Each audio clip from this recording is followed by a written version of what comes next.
No. Where are you? When are you leaving? Where's your big road trip going? I don't even know, man. There's over the weekend. My wife's she's telling me.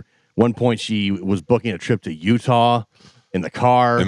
And then there was at one point there was Massachusetts. Then it was Maine. Well, those aren't near each other. No. Then it was I don't even know what the hell's going on. I don't know. I'd be stressed out. My wife. This is how you know you're in a good marriage, though, Joe. You know your rules. You just find out what the directions are and follow them. Yep. Yeah. So they don't want to tell me. My wife and my family. Because they don't want to hear you complain. Because they say that all I do is bitch about the entire time. No matter you're the one who has to drive. Well, no, she'll drive. And what do you do? My sleep? son drive. Yeah. I cannot sleep when my son was driving. I'd have a heart attack. Yeah, probably not when my son's driving either, but like my wife will drive. Yeah. But yeah, so they don't want to tell me.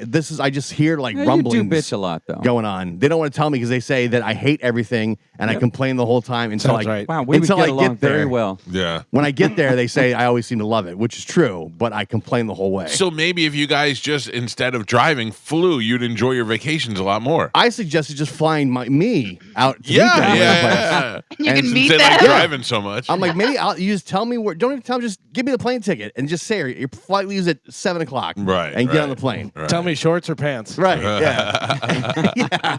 But then that got thrown out there, and then I started bitching about all the planes that have been blowing up and flying over. Listen, and nobody rolling wants over. to drive to Utah. No, dude. I mean, that is insane. That's 2 days of driving. It's not that far, as I've been told. Really? That's what I've been told. It's not that Utah, far. I looked up because that was one of the recommendations that ChatGPT gave us. 24 hours. Yeah. It was a 1-day drive. 24 hours in the car is not that far, Carmen. No. I've been told.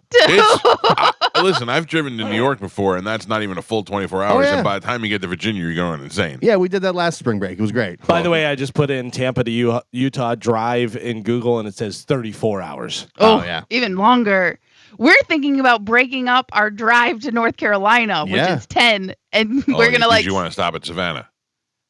That we were gonna ask ChatGPT where a good place to stop was. Why not ask Mike GPT? I'll tell you, I've been there. Savannah's cool. Yeah, so I've been to Savannah. That's nice. The big thing is we have the dogs, so wherever we go, we have to think about that as a stop, and so that's why I was gonna ask ChatGPT because they already mapped it out. But I have a girlfriend, her family owns a cabin up there, and that's what she said. She said, when you're on your way home, the 10-hour is nothing. It flies by.